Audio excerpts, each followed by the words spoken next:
Ladies and gentlemen, welcome to Meanwhile Here on Earth. This program features in-depth conversations with the leading names in the subjects of UFOs, abductees, the paranormal, panel discussions, and the very best and brightest of the next generation of writers and researchers. Meanwhile Here on Earth, the show breaking new ground in alternative talk with your intrepid host, veteran investigative writer and researcher, Peter Robbins.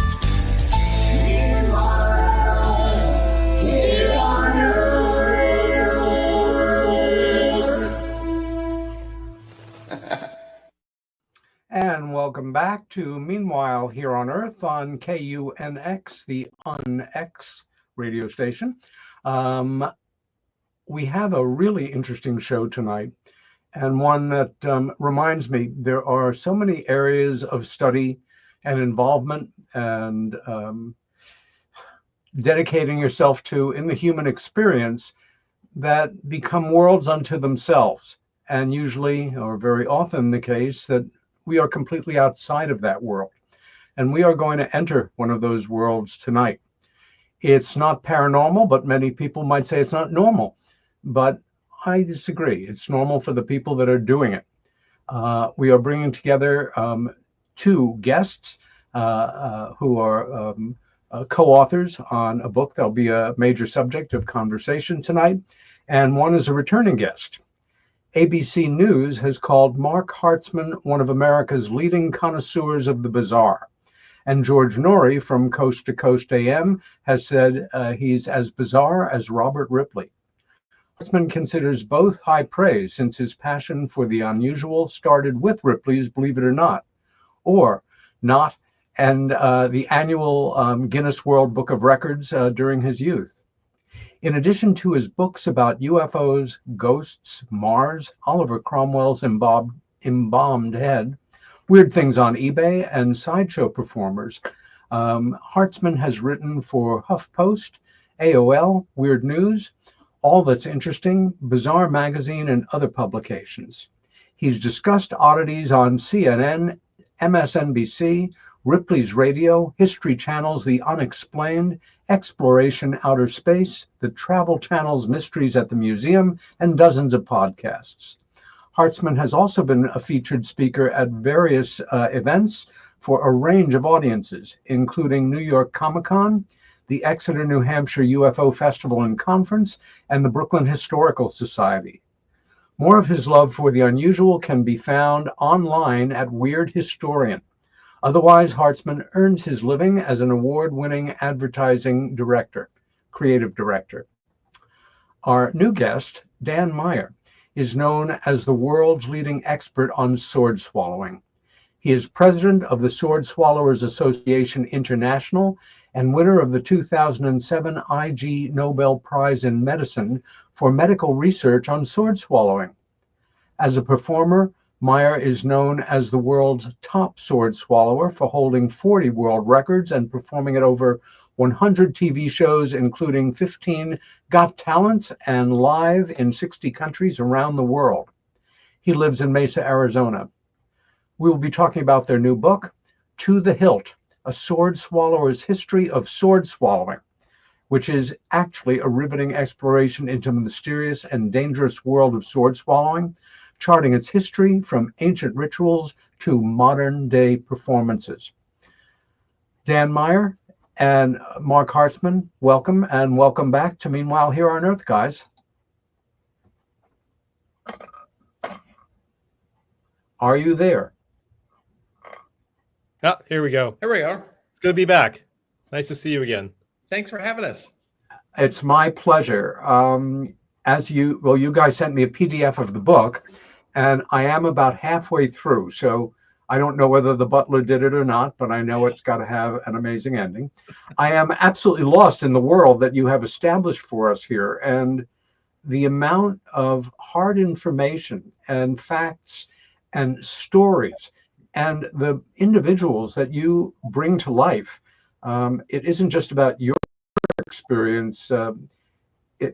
Is it, Dan? I mean, you have 80 different people who you introduce us to in this world of sword swallowing. And to begin with, I'm not going to ask you when you swallowed your first sword yet, but can you tell us a little about your childhood, your family, and let us deduce what may have led you to this before you tell us?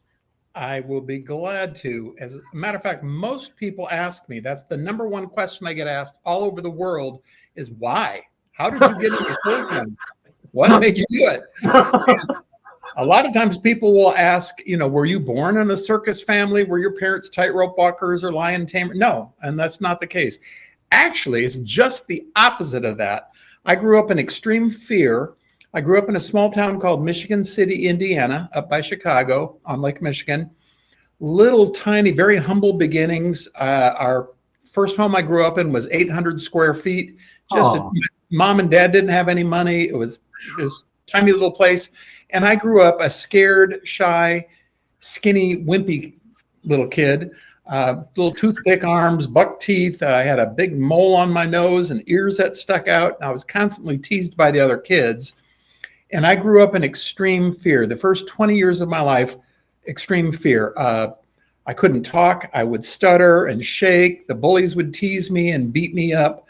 Wow. And the other kids, used to just beat me up. And so I vowed as a little kid that I wanted to do real magic, do real feats, do things the other kids could not do. Now, Peter, this is where it kind of ties in with your program. As a little kid, I had a fascination with UFOs.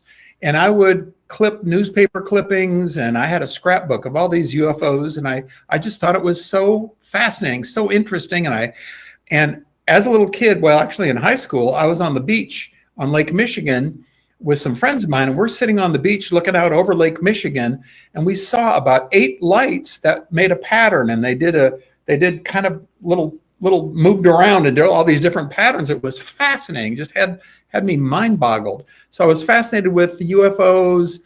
One of my buddies in high school wanted to be the one to find the Loch Ness Monster or Bigfoot. He was determined to go find them. So I kind of got off on this little tangent about if you can't compete with the bullies in sports, if you can't play football or basketball, which were both big in my high school, I thought I want to do something that nobody else can do. Maybe find a UFO, find Bigfoot or Loch Ness or, something interesting like that. And when I got out of high school and went to college in Iowa for a couple of years, I moved to India as a Lutheran missionary in 1977 to 78. Oh my! With a team of other kids, and it was fascinating. India was just so bizarre and exotic. But let me cut you off for one moment and ask you where in India you were, or did you travel to different locations? We traveled around quite a bit. I was mostly in South India, in Tamil Nadu, in a place at that time it was called Madras. Now they call it Chennai, and also in Hyderabad in Andhra Pradesh. And got over there and started getting over my fears and actually coming out of my shell, and enjoyed being a subject of the Indians, because at that time in 77, 78, there weren't very many. What they called us was onion-skinned people, because we were so light-skinned, and my hair was almost bright white there in India. So we attracted a lot of attention. Anyhow, long story short, I actually got to see sword swallowers on the streets of India. Come to find out 40 years later that this was the place in India where sword swallowing had originally started about 4,000 years ago in 2000 BC in Andhra Pradesh in a tribe called the Kandadora tribe. So I got to witness some of their descendants right there in the villages swallowing swords, and I was just fascinated with it. But it wasn't really a passion of mine at that time. Fast forward a little bit, we were there about 3 or 4 months, and I came down with a really bad fever. We were out hiking, walking around one day, and my team member, one of my buddies, Greg, it was like 115 degrees out. It was really hot. We're carrying our guitars and stuff, and he said, "Do you have thromes, Daniel?" And I said, "Thromes? What are thromes?" Thromes. So what the heck is that? He said, "Thromes come from a book called The Thromes of Errol of Sherrill, and a throme is like a major life goal. If you could do anything you want to do, be anything you wanted to be, go anywhere you wanted to go, where would you go? What would you do? Who would you be?" And I said, no, man, I can't do that. I'm too scared. I got too many fears. Well, that night, went to our little bungalow. It had cooled down to about 105. There was no electricity, so there were no fans or anything. So Greg and I slept on the roof of this bungalow where the bats were dive bombing for mosquitoes. And all I could think about when I fell asleep is, if I could do anything I wanted to do or go any place I wanted to go, where would I go? What would I do? I fell asleep thinking about these thrones, and a few hours later I woke up and my whole body was convulsing. I was shaking, my teeth were chattering, I was sopping wet. I thought Greg had poured some water on me, was pulling a stunt. And I woke up and I said, Greg, and he kind of helped me and got some of the other folks on our team up. They took me to a doctor. Come to find out I had 105-degree malaria fever. Oh my gosh. Where we had been 10 days before, got this really bad malaria. So for about 5 or 6 days, I fought this malaria. My body was burning up, my brain was fried.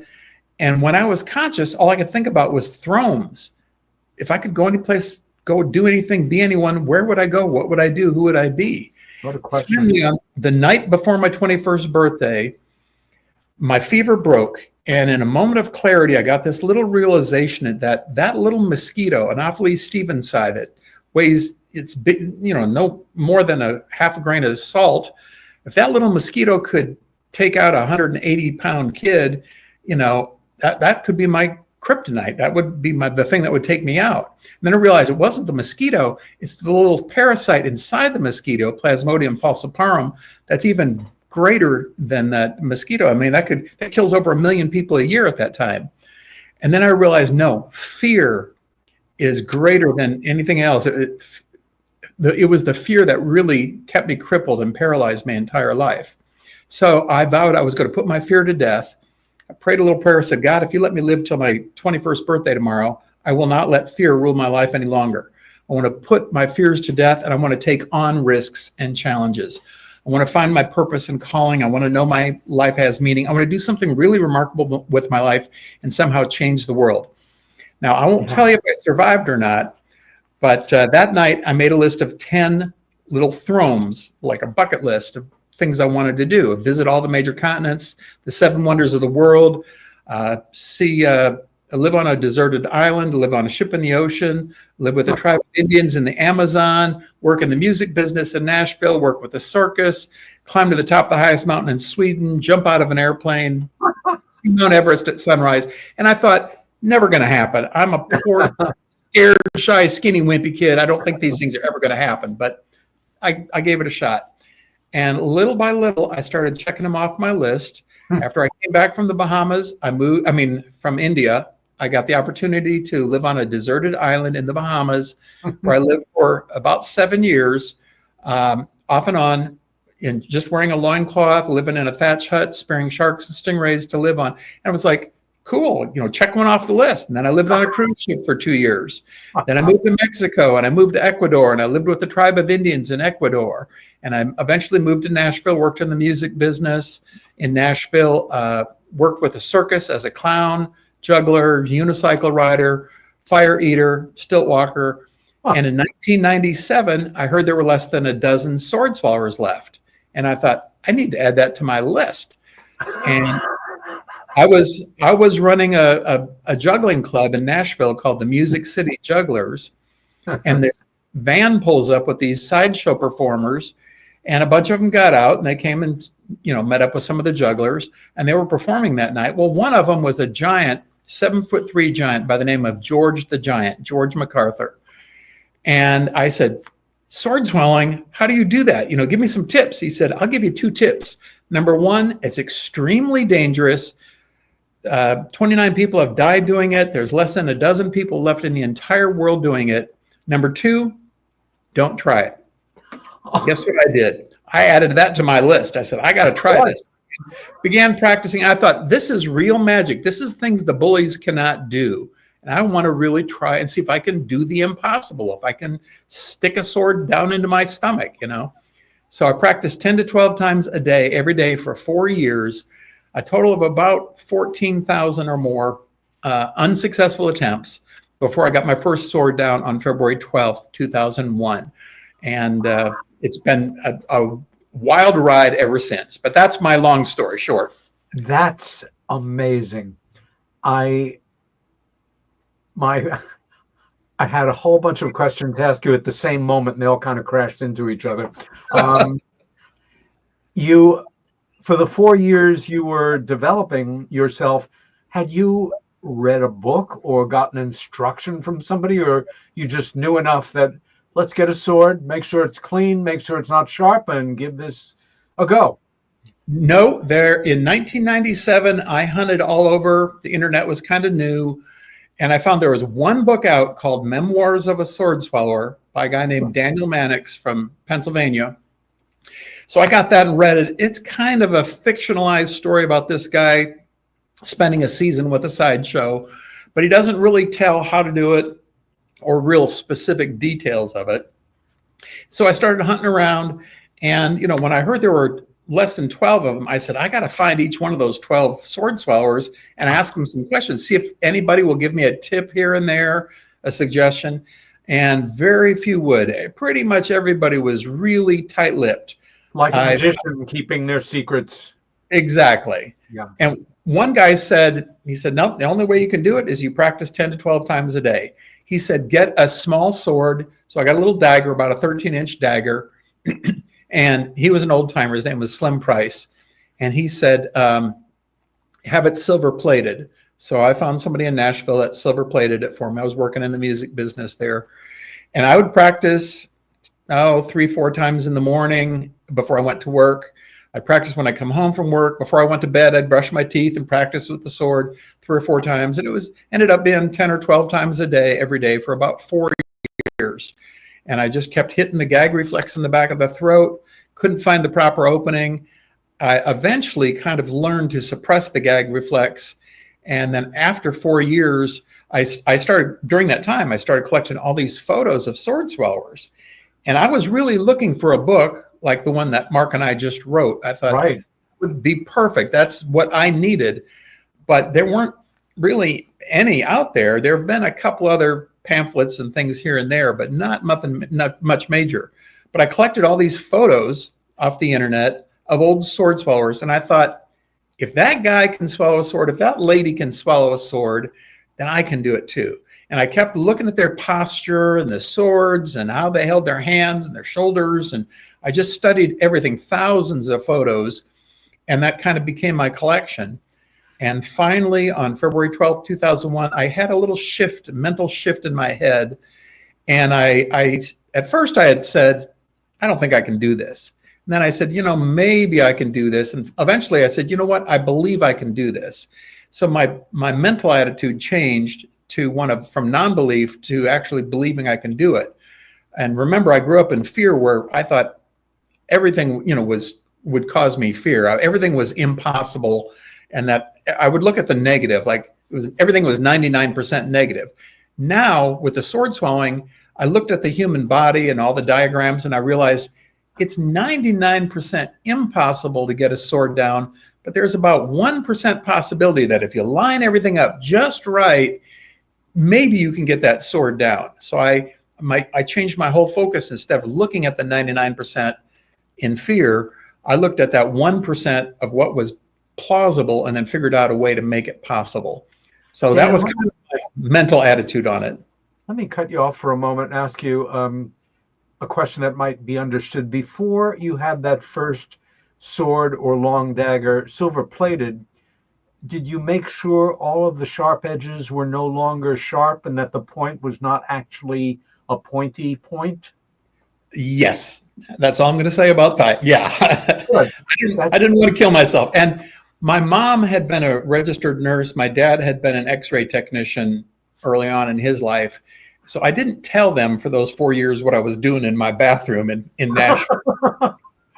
And finally, one day I changed my attitude. I changed my mental attitude. And I had been doing it with one hand, kind of leaning sideways like this. And I changed my physical attitude and I used 2 hands. Whoa. And I leaned back a little bit further and kind of changed my posture a little bit. And all of a sudden the sword went down about 6 or 8 inches. And I was like, holy cow, did I just go into my lung, my heart? That felt weird. Did I puncture something? And I sat there and I kind of waited. I waited till the next day and I checked my output the next day to make sure there was no blood. And as far as I can tell, I think I've survived okay. And for about the next year or two, I could swallow a sword. It would take me 2 or 3 seconds to get it down, but it wasn't pretty. And I didn't have a show. I was just like and that was pretty much all I could do, And then it took a long time to overcome my fear and put together an act, right. and get, I get asked a lot of the same questions you're asking me now, and I had learned to put the answers together into a show and make it entertaining. And now I do an hour show with a lot of different swords and different things that make it really fascinating for people. So let me ask you, there came a time when perhaps you sat down with your mom and dad and said, Mom and Dad, I just wanted you to know that, and then you tell them. Do you remember that moment? No, I don't remember telling them. They didn't see it. My dad kept saying for years, he'd say, when are you going to quit that sword swallow and get a real job? And finally, 10 years into it, 11 years into it, I was honored to be called back to Waldorf College in Forest City, Iowa, where I'd gone to school, as their distinguished alumni, and I received the Distinguished Alumni Award, and I did a packed out show for the president, for all the student body, everybody in the theater there. There was standing room only. And Mom and Dad were there. Some of my friends that had been in India with me were there, and I told my whole story. And when I got done and people came up and they had tears running, it really had a big impact on people's lives. Wow. And my dad came up to me and he had a tear coming out. He said, now I get what you do. It's not about the swords. It's about you helping other people find their purpose and calling to overcome the impossible in their lives and do the impossible in their lives, basically. He said, now I get what you're doing. And he kind of gave me his blessing at that point. Mark, we've talked about the genesis of your interest in the strange and unusual. Do you remember when you first kind of came into an awareness of this activity, this discipline called sword swallowing? And had you ever seen it? I guess I'm leading to what brought you two together, but going back to childhood or whenever, when did that particular non-standard behavior enter into your matrix? I don't remember if I saw sword swallowing as a kid or not. I might have, because I used to go to the Renaissance Festival in Colorado all the time. And the first sword swallow I remember actually seeing in person right in front of me was Johnny Fox, who actually performed at that Renaissance fair in Colorado, in Larkspur. So I might have seen him when I was a kid and didn't even realize it. But I had visited this museum he had in New York City on the Lower East Side. It was called the Freakatorium. This was probably around 1999, maybe 98, 99. And he just had this small little museum that was packed with all kinds of Sideshow memorabilia. And I was amazed. Literally I floor to ceiling and on the ceiling. Wow. So I was just blown away by everything he had, staring and, gazing at everything I could look at there. And we started talking, and I was publishing a zine at that time called Backwash, and we started talking about that.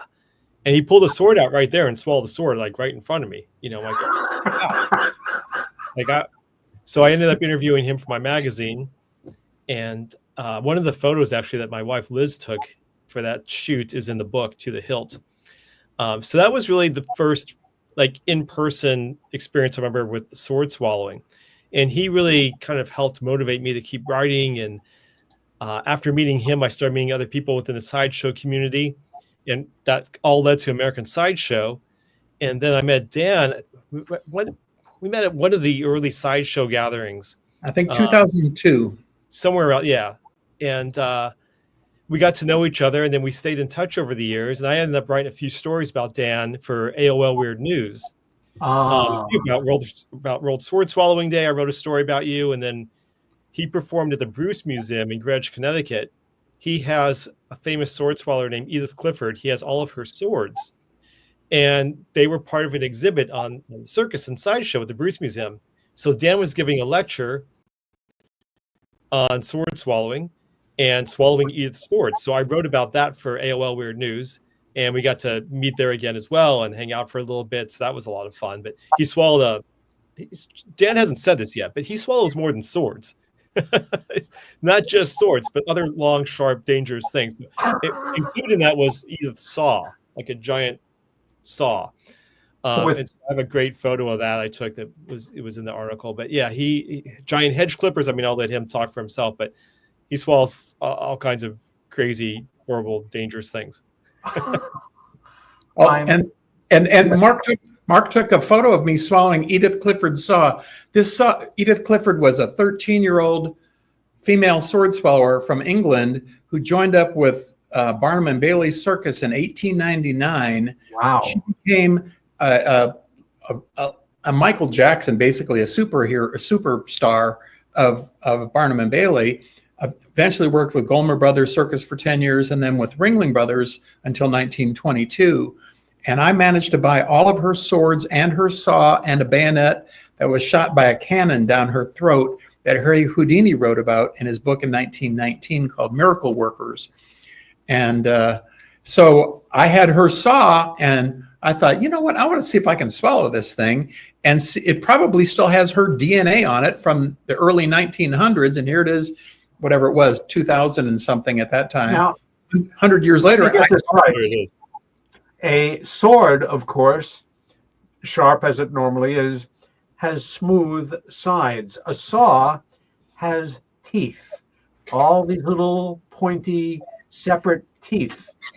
You swallowed a sword with teeth on it? I swallowed a saw like this. I don't know if you can see that or not, but yep. This is not Edith's. This is one that I've had remade, but it's a rather big monster. Yeah. And I swallow this in almost every show now when I tour around the world. So that's one of them. And if you guys are good, maybe I'll swallow it for you a little bit later on in the show. If you guys keep watching. Holy moly. But the point was the photo that Mark took of me swallowing Edith Clifford's saw. I think you titled it what? Man swallows 100-year-old. Yeah, Man Swallows 100-Year-Old Museum Exhibit was the headline to the article. And unbeknownst to me, I don't know if Mark, if you did it or if you gave it to Tim O'Brien or somebody else got it, but on my birthday, somebody said, "Hey, did you know you're in a Ripley's cartoon?" I said, "What? Who? What? What?" Wow. So I looked on the and here a Ripley's cartoon had come out, and coincidentally, it was on my birthday on April 7th, and it was a cartoon drawn off of the photo that Mark had taken of me swallowing Edith Clifford's saw, and that was my first Ripley's cartoon. It was a huge honor. This was like 2011 or 2000, somewhere around there. So I just found out about this last year. That's like having yourself in cartoon form appearing in an episode of The Simpsons on a certain cultural level. You are immortal. I have to go back. Two thoughts here. Edith Clifford, a English teenager who became a famous world-renowned sword swallower. She had a bayonet shot down her throat with, like, from a gun kind of thing. A cannon.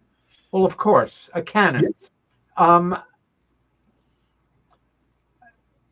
That means that somebody had to aim very accurately, and she had to be in just the exact right position so it didn't go like in her eye or her nose or in the wrong angle and open her up. That would be correct to assume. We have a photo of her. Yep, and I have it here, Dan. You got it right there, Mark? Why don't you bring it up? And just a few weeks ago, as Mark and I were finishing up the book several weeks ago, I found this picture of her with a cannon, and I thought, what? The photo wasn't that impressive of me. It's just this large item, and she's got something down her throat. And then it dawned on me, wait a minute, I own that bayonet. That's what that weird bayonet is in my collection. That's the one that Harry Houdini talked about in his book in 1919. I own that. I called Mark and said, dude, I've got that bayonet, So we made sure that photo ended up in the book. I am dumbstruck. I'm just dumb. At a certain point, you guys decided a book was needed on this subject, but not an in-depth book. I mean, to give our listeners and viewers just an idea of what we're talking about here, from the liner notes, To the Hilt offers a riveting exploration into the mysterious and dangerous world of sword swallowing, charting its history from ancient rituals to modern-day performances. This comprehensive volume, co-written by world-renowned sword swallower Dan Meyer and celebrated Sideshow historian Marc Hartzman, delves into the lives and careers of over 100 sword swallowers. Packed with rare photographs, fascinating anecdotes, and expert insights, this book is the definitive guide to an art form that has both captivated and terrified audiences for centuries. Meyer and Hartzman bring their extensive expertise to the table, and we move on from there. How did you decide not just to write a book together, but if you're going to do it to such an extraordinarily in-depth degree? To the hilt. You can go for that question. Yeah. So, Mark, do you want to answer that, or do you want me to? Sure. Well, Dan called me like 7 years ago, I think, and said, "Hey, Mark, I've been collecting this information for the past 20 some years on sword swallowers. He has the site he mentioned, swordswallow.com. Swordswallow.com. Swordswallow.com. Just like a very dense site packed with information, statistics, details." And he said, "I'd love to make this into a book called To the Hilt. Would you help me do this?" And I thought, that actually sounds pretty fun. I'd love to help you. So we got a start on it. And then we both got a little sidetracked with other projects. That was just before I started writing the Big Book of Mars. And that led to a few other books, as you know. Dan travels the world swallowing swords, and he's appearing on tons of TV shows and Got Talent. So he's busy. He's also, he's got a lot going on all the time, which is great. And then we reconnected, I guess about a year and a half, 2 years ago, talking about the book again. Actually, it's kind of started off kind of randomly. I was working on a new book, and I wanted to connect with Uri Geller to talk about his research with the Stanford Research Institute, or his work with the CIA and the Stanford Research Institute in the early 1970s. And I thought to myself, by now I must know someone who's connected to Uri Geller, all these different unusual people I've come into contact with through various circles. Literally, like the next day, I see a video of Uri pulling a sword out of Dan's throat. And I thought, oh, well, look at that. Dan knows Uri. So I asked Dan, do you really know him, or was this just like a quick, promotional thing? Maybe, that was all the extent of their contact. But turns out Dan said that they were actually friends and had been in touch quite a bit. So he put me in touch with Uri, which was great. I was able to get my interview with Uri Geller. And then Dan said, hey, I'd love to get this book going again.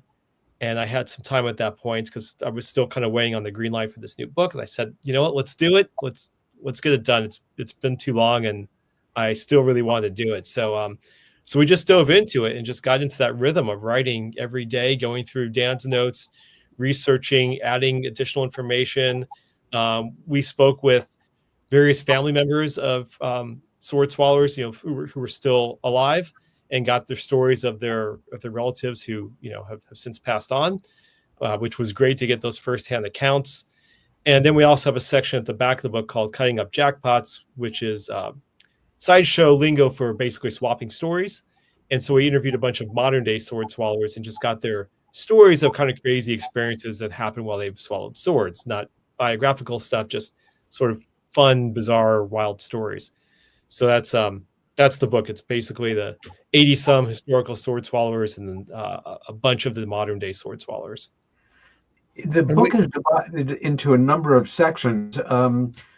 A compendium of historical biographies highlighting and capturing the lives of historical sword swallowers from the 1700s to the present, behind the scenes, as you noted, with modern performers. Expert perspectives. Reader learned from Dan, the world's leading expert, as he shares his unique life experiences, the imagery, how you guys came up with so many wonderful pictures around this one very arcane subject really impressed me as well. Also, it's not a hagiography. It's very objective and appropriately, I don't know if critical is the right word, but you have a section on medical insights, outlines the medical risks and implications of sword swallowing from a doctor's point of view, which serve both as a warning and an elucidation of the phenomena. It really is a journey into another world. Dan, do you remember the first time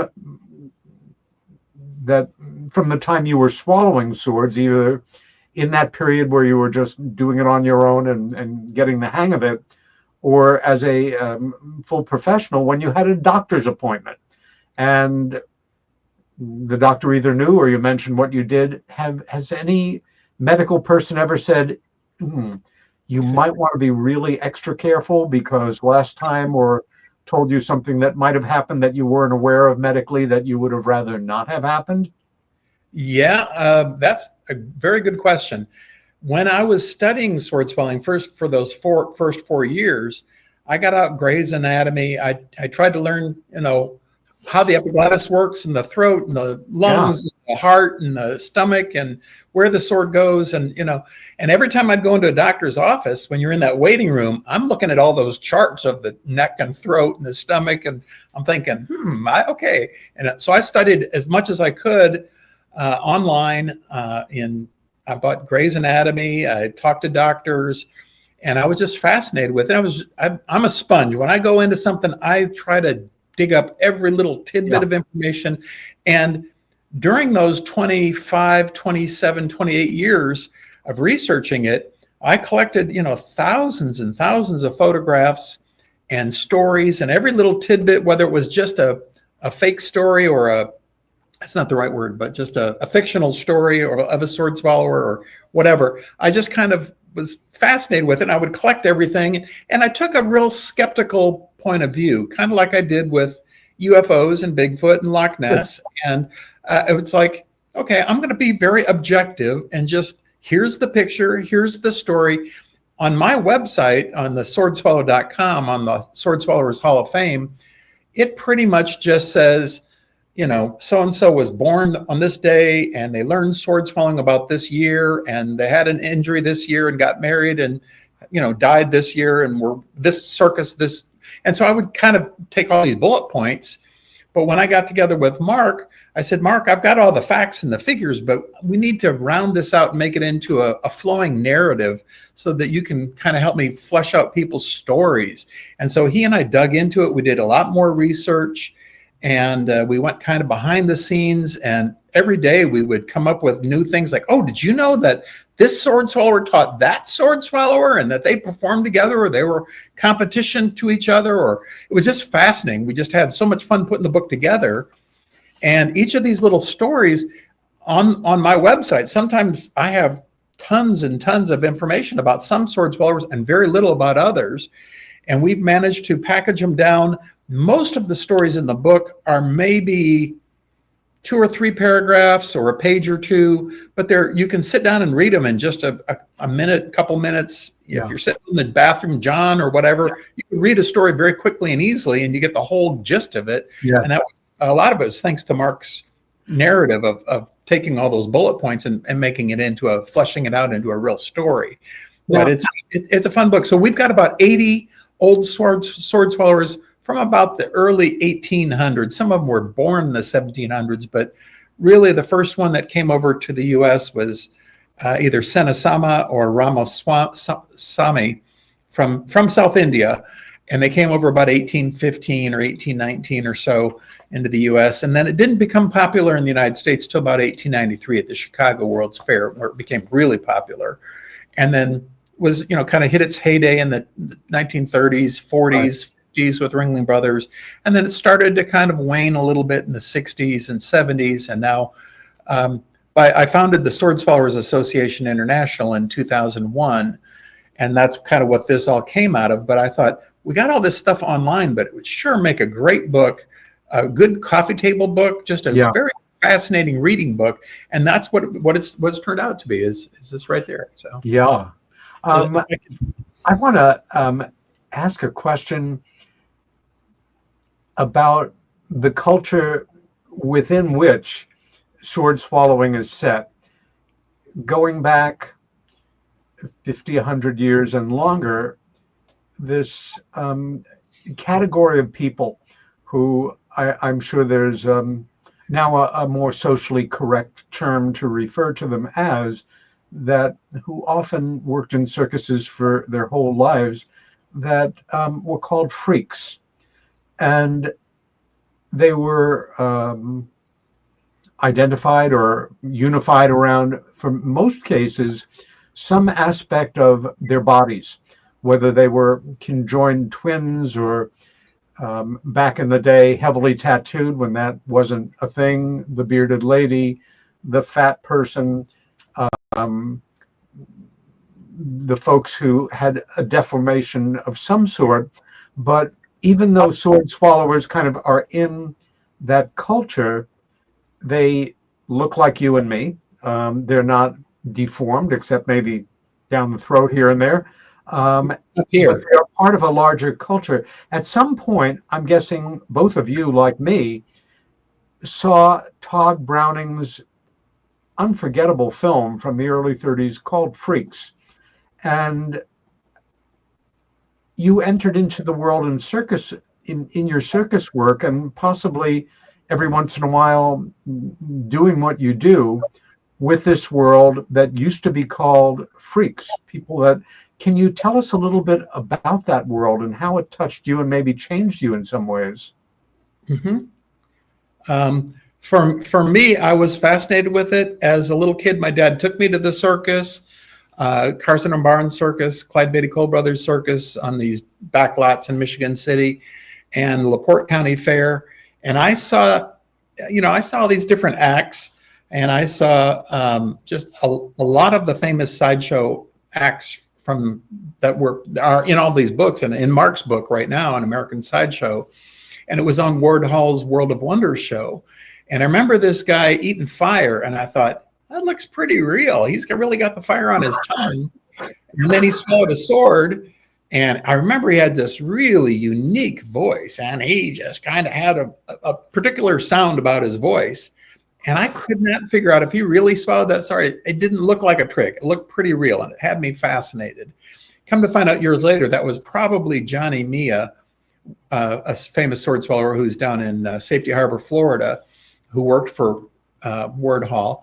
But yes, there are two distinct categories of freaks. They're the natural born freaks and the self-made freaks. So the natural borns are the ones that have, like you said, different physical characteristics, or their hands or their arms or no legs or whatever. And then the self-made ones are the sword swallowers, the fire eaters, the glove tattooed, even blockhead. So there are both types. I really like, and I don't have any tattoos, but I like being able to be just a normal guy, get on an elevator with some little old lady and chat nicely with her. And then later, eventually she finds out, what, you're a sword swallower? That you don't look like a sword swallower. Well, that's kind of the fun of it. So for me, at least. For me, I mean, I certainly told you about this in the past, Peter. Like, I grew up fascinated by people who were just born in completely different ways. I loved Robert Waldo, the world's tallest man ever, who was 8 feet 11.5 inches tall. I'm totally fascinated that a human body could get that tall. The photos of him were just extraordinary that I see every year in the Guinness Book of Records. So I kind of grew up fascinated with these things. I watched Ripley's on TV as a kid all the time. So I always loved it. I did see the movie Freaks in college, and that kind of helped spark that passion again. And then, of course, as I mentioned, meeting Johnny Fox and seeing the Freakatorium really got me going into everything Sideshow again. But what's amazing to me, with all the natural born freaks that as Dan was saying, they were really the kings of the Sideshow. They were the ones who made the big money. And to me, I look back and I have a quote in American Sideshow about this, that this is where they had family and friends and camaraderie and found love and had families and could support themselves. They were together. They were all different, and they all accepted each other.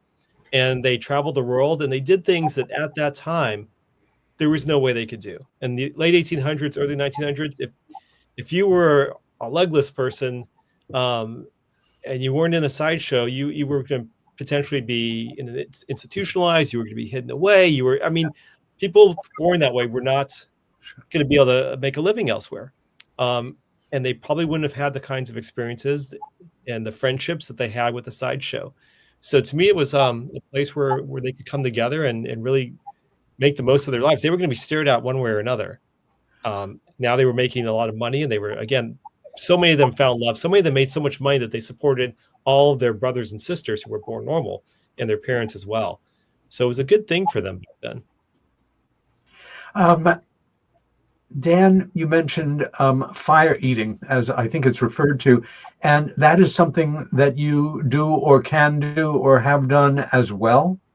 Yes. In 1975, I went off to college in Iowa, and I met a magician. Actually, I met a clown there. My roommate was a clown. He was doing clowning, and he said, "Hey, you play banjo, you play guitar. Would you play banjo behind me, make some background music for me while I do my little clown show?" And I said, "Sure." I said, "Why don't you put some makeup on me?" He says, "Okay." So he taught me how to do the clown makeup, and I got fascinated with it. I became a clown, was a clown for years. I worked with Carson and Barnes Circus and Hoxie Brothers Circus, and I would hitchhike around Iowa, Minnesota, Wisconsin. I hitchhiked up to Canada one weekend, and a lot of times in clown makeup, which was fun. And I learned juggling, and then club juggling, and stilt walking, unicycle riding, eventually glass eating, and the human blockhead, where you pound a spike, a 5-6 inch nail into your nose, or running drill up your nose. And so I'd gotten those down and kind of worked my way up. And in 1975, met a magician, and he said, "Oh, I'll teach you fire eating." So he took me behind a barn and taught me some fire eating. And I was fascinated. I thought, this is for real. I've got a 6-inch, 7-inch flame on my tongue here, and I can hold it for a few seconds. And I thought, this is so cool. The bullies can't do this, and I can do it. This is kind of cool. And the fire eating was so much fun. I lit my hair on fire, burned my eyebrows off, lit my face on fire a few times, but it was fascinating to be able to do the impossible. And of course, that all came from India, from a lot of the fakirs in India as well. And eventually eating bulbs. And then that led to sword swallowing, which is the ultimate pinnacle of the sideshow arts in my respect. I am going to respect that statement 100%. Can you share with us, and again, I respect if you can't or won't, because these are trade secrets to a degree, to whatever degree you want to keep them. How does one eat fire and not burn the hell out of oneself inside, or, like you say, beyond your eyebrows, perhaps? That's true.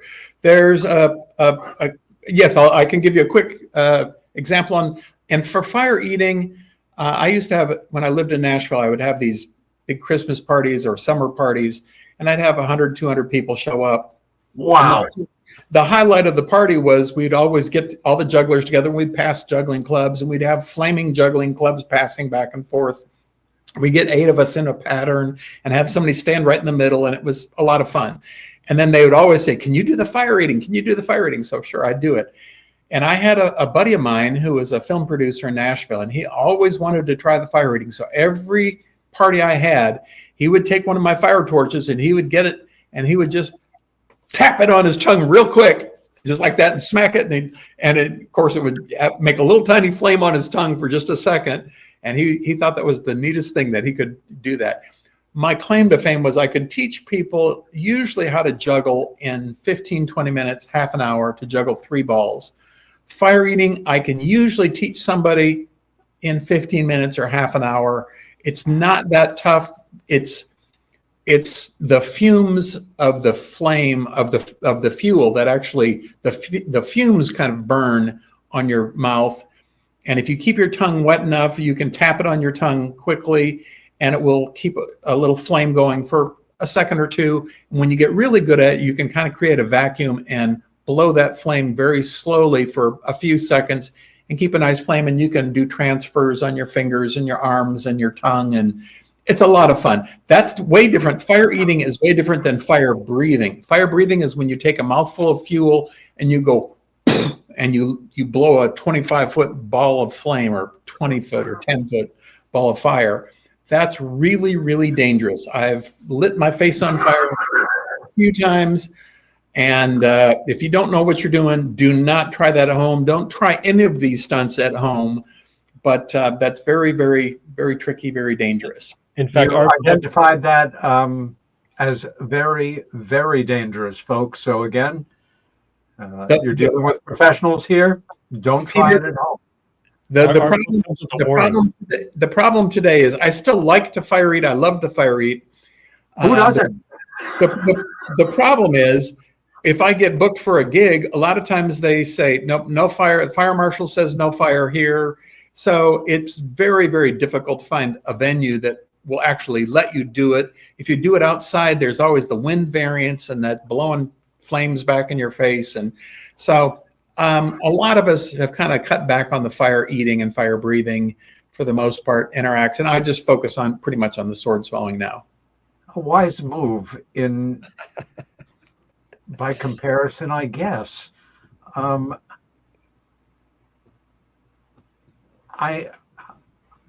I very rarely am at a loss for questions, and I do have a list to work off of, but this program is just rolling along in a way I hadn't really quite expected.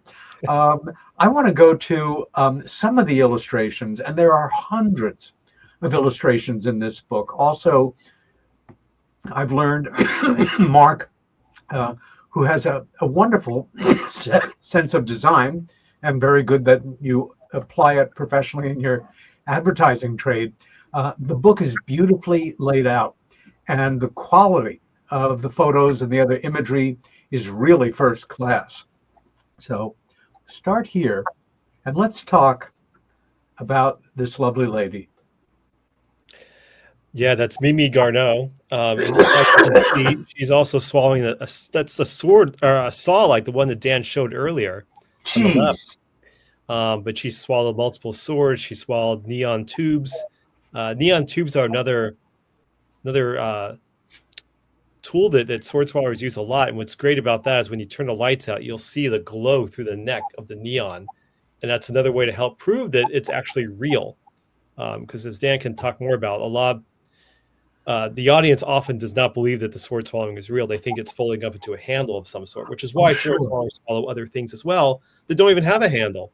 So where's it going? But the neon tube is very dangerous because it's that thin glass. It's the neon gas inside of it. And that has broken in people's throats before and caused a lot of injury. And you could die, and very painfully. Yes. I would almost, by comparison, thinking about that nice smooth tube or that saw or a sword, I think I would keep away from the neon tube most. That would frighten me with the potential of breaking. Mimi actually went on to run a flea circus later in life. Bless her heart. Probably a little safer. Again, we saw, is this the saw or a reproduction of the saw that you own, Dan, the one that we see her swallowing on the left? No, that I don't own her saw. Mine is similar to that one. I've got two saws. One is Edith Clifford's saw from the 1800s, right? That I've only swallowed once or twice. And then I've another one that is a little bit sturdier that will travel with me a little bit better and that I use quite a bit. But no, this I'd like to get a hold of her saw. If I can find out where her saw is, I own one of the swords that she's got here. It was passed down from to Tony Del Rio, who passed it on to Red Stewart, who passed it on to me. And it's one of my prize pieces in my collection. I've got about 350 swords in my collection, and that's one of the prize pieces. That is amazing. And we have blown through our first hour, or cut through it, as one might say. Peter Robbins here. The show is Meanwhile Here on Earth, and this is very much here on Earth. My guests are Dan Meyer and Marc Hartzman. We will be back in 5. Stay with us.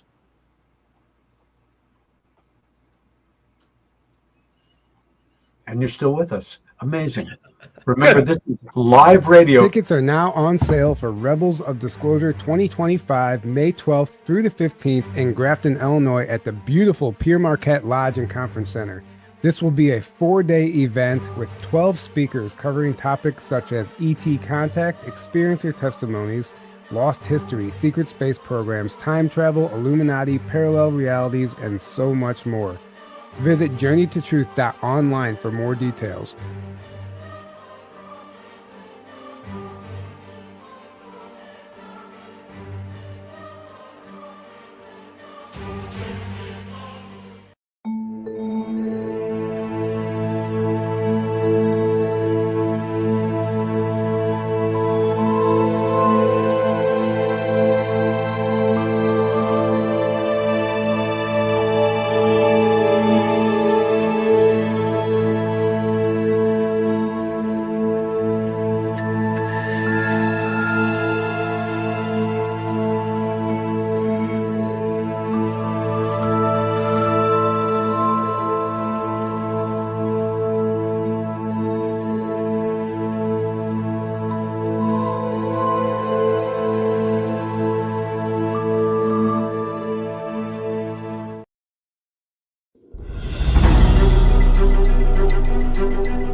And Peter Robbins. The show is Meanwhile Here on Earth, and I am back with my guest for the evening, Dan Meyer and Marc Hartzman.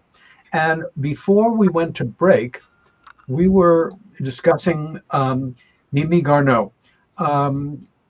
She was a professional, lifelong Sideshow sword swallower, Dan?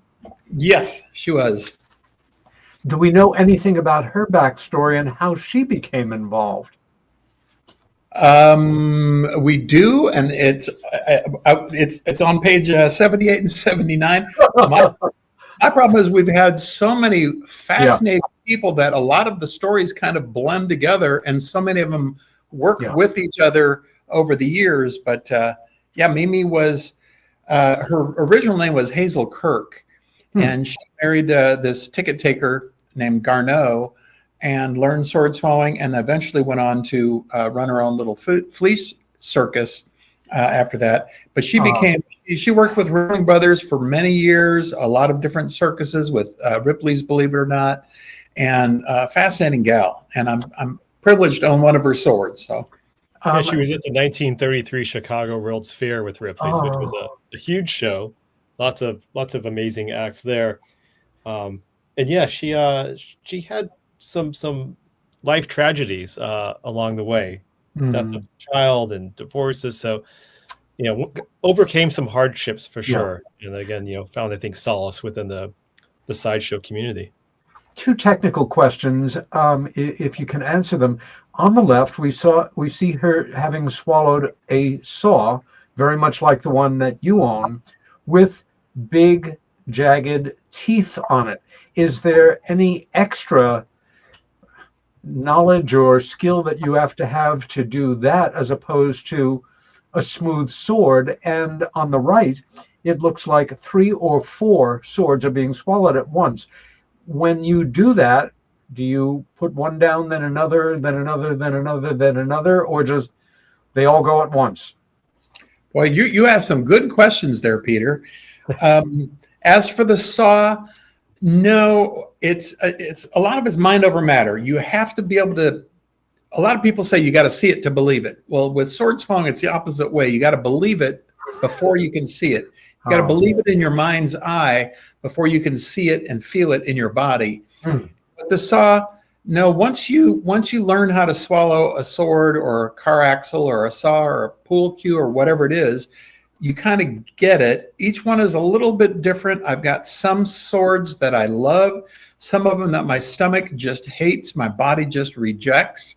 I've got a serpentine sword here that my throat, my stomach just hates it, and I'm afraid this is going to be the one that'll probably kill me. But and that was made by a German sword swallower named Franz Huber, who is on his way here to see me in a couple days to celebrate World Sword Swallowers Day. Of course.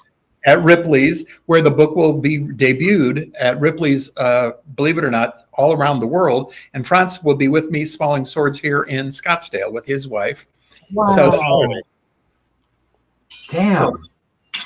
And swallowing multiple swords, is that something that you do one at a time? Very good question. I originally wondered that myself. In about 2005, in 2001, I founded the Sword Swallowers Association with these few sword swallowers that I managed to kind of get together. George the Giant was one of them, a few other folks. And in 2001, I heard there was going to be a Sideshow gathering in Wilkes-Barre, Pennsylvania in 2002. And I worked with the guy who put it together, Franco. And I said, hey, do you mind if we have our Sideshow convention at the same time? We've never done one before. It'd be kind of neat. And then I got the bright idea, you know what? If we get more than 2 people together at the same time, we'll have a Guinness World Record, because there's never been more than 2 sword swallowers swallowing at once. So I started to promote it as a Guinness World Record attempt. If we get more than 3, 4, 5 sword swallowers at once, we should get a Guinness World Record. I promoted it to CNN. Jeannie Moose came from CNN, and sword swallowers started showing up. Come to find out, we ended up getting 19 sword swallowers that showed up, one from Iceland, one from Italy, one from England, one from Sweden, just from around the world. Gosh. And it was fascinating. We ended up getting a Guinness World Record. We were on CNN, and we all swallowed swords together. Everybody except Johnny Fox. He, for some reason, didn't want to get on stage with the rest of us. I don't know if it was an ego problem or what, but he didn't like the competition of having that many sword swallowers together at the same time. But we all swallowed swords at the same time in a thing called the Big Swallow, and that's what we do every year on the last Saturday of February, which is World Sword Swallowers Day, is we all get together and swallow swords at Ripley's at a certain time all at once, and it's called the Big Swallow. But back to my story. In 2005, we had another Sideshow gathering in Wilkes-Barre, Pennsylvania, when a bunch of us got together, and I was determined that I was going to swallow more than one sword at once.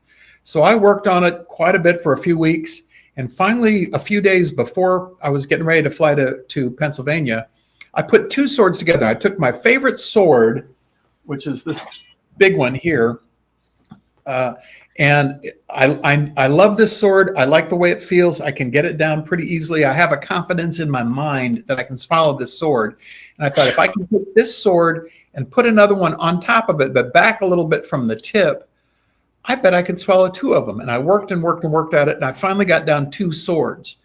And I said, I did it. I've broken, I can do 2 swords. Then I thought, well, you know what? If I can do 2 swords, maybe I could take those 2 swords and put a third one in between those 2, and I could do 3 swords. And sure enough, I got down 3 swords. And a day or 2 later, I thought, well, if I can do 3, I can cram an extra little sword. So I got up to 5 swords at once. And I thought, and back in the 50s, that was a Guinness World Record, was 5 swords. So I was tickled to death that I could finally get 5 swords down. When we got to Pennsylvania, I thought, well, you know what? If I can do 5, I bet I could cram an extra couple smaller ones in there. I did a couple of Edith Clifford swords and put those in there that she had swallowed up to 24 swords at once at a time. Huh. So I took a couple of her swords, just kind of as a nod to her. And I did swallow 7 swords. Somebody took a picture of it, and it became the Yahoo photo of the day on Yahoo of me with these 7 swords sticking out of my mouth. And from then on, I worked my way up from the 7, eventually got up to 11 swords. I did 15, I think, Mark, when we were at the Bruce Museum in Greenwich, Connecticut. I took a bunch of Edith Clifford's littler swords and put those in, and I got up to 15. Later on, I heard that Guinness had the world record had gotten up to 21 swords. Oh, wow. By a guy over in Australia. And so I was determined to break that. And my German sword swaller, Franz, and I put together a stack of swords. They were 24 inches long, half an inch wide. And I got to the point, he swallowed 28 swords at once, and I got where I could swallow 29 swords at once. And half an inch wide? Half inch wide and 24 inches long. Not thick. Not very thick. They're a millimeter in thickness, yeah. But it's still quite a mouthful. It's very, very heavy. And then I got to where I could swallow a car axle that Red Stewart presented me, and that sucker is, I don't know, 15, 16 pounds. First time I swallowed it was on America's Got Talent, and it's not easy to swallow. 1929 Model A car axle that had been swallowed by a guy by the name of Arthur Plumoff, who was a Ripley's Believe It or Not, and he gave that car axle to Ward Hall. Ward gave it to Red Stewart. Red presented it to me at an event in Oklahoma a few years ago, and a week later I was on America's Got Talent, and I thought, you know what, I got the opportunity to try this. I'm going to push the boundaries. I'm going to see if I can do a car. I know I can swallow one sword. I know I can swallow up to multiple swords. Let's see if I can swallow. And you know what? You get to the point where you think, you know, I've done this much. Now let's see if I can do a little bit better or a little bit more or a little bit higher. But at some point you got to stop or you're going to kill yourself. So a car axle from a 1928 automobile. I don't know if I have it with me. I don't have it with me here. No. I do have Edith Clifford's giant straight razor. That this is just fascinating. One of my favorite things of hers that I've got. I don't know if you can see that, but and see, that's another good example. You know that that's not going up into a handle when it's at a 90-degree angle. The blade is somewhat dulled. It actually, this one was sharp enough. I used to cut up cucumbers with it and carrots with it on stage. It made it the stage slippery, but it was and added danger. That use.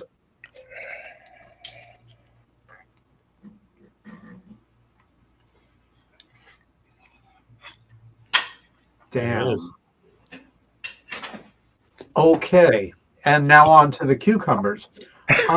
There's an item in your biographical notes that I kind of did a double take on. In 2007, you were the winner of an Ig Nobel Prize in medicine for medical research on sword swallowing. Yes. You are a Nobel Prize winner. Well, let me clarify that for you. In 2000, so I started the Sword Swallowers Association 2001. We had our convention 2002 on up through about 2005, I think was our last one. And in 2005, 2006, I was contacted by Dr. Brian Whitcomb from England, from Gloucestershire, England, and he worked with the Royal Hospital there. And he was fascinated with X-ray. He was an X-ray technician, and a radiologist. He was fascinated with the X-rays of different people swallowing different things and whatnot. And he saw some of my X-rays of me swallowing swords. And so we worked together, and we put together a medical research questionnaire. And I contacted all of the sword swallowers that I knew of and asked them, how long did it take you to learn? What injuries have you had? What are your lengths of your sword, your width? How tall are you? What's your weight? You know, just everything I could find about people. How long did it take you to learn? Right. And we compiled this huge medical questionnaire, and we wrote a paper called Sword Swallowing and Its Side Effects, and it was published in the British Medical Journal, December 23rd, 2006. Now, Wow. I'm not a doctor. I've never been published in a British medical journal before, but it was fascinating that I got to co-author this with Brian, Dr. Was Whitcomb. this published in the Lancet? In the BMJ, the British Medical Journal, Got it. December 23rd, 2006. And I thought, well, that's kind of interesting. That's kind of neat. In 4,000 years of sword swallowing, there hadn't been that major of a medical research on all the known sword swallowers around the world. Some of the findings that we found from our research was, in general, it takes most people 3 years to 5 years. Some people, it takes 5 to 10 years. I had somebody that I mentored for 10 years, another sideshow performer, and he could do all of the other stunts, glass eating and fire eating, and he was the human dartboard, but he still to this day can't swallow a sword. And it just proves how difficult it really is. But it also kind of goes along with the fact that it took me about 4 years, and that was pretty much par for the course. Some people can manage to do it in a year or two or several months, but on average, it's 3 to 10 years. The other thing we learned is most injuries happen when you're using something that is not your standard sword, a weird implement, a saw, car axle, something you're not used to, something that's too sharp or whatever, or if you're doing it under weird circumstances. If you've had a previous injury a day or two before and your throat is swollen and puffy, Yeah. those tend to be really dangerous times to swallow swords. So we learned quite a bit, and didn't think about it much after that. And in 2007, I had just landed at JFK.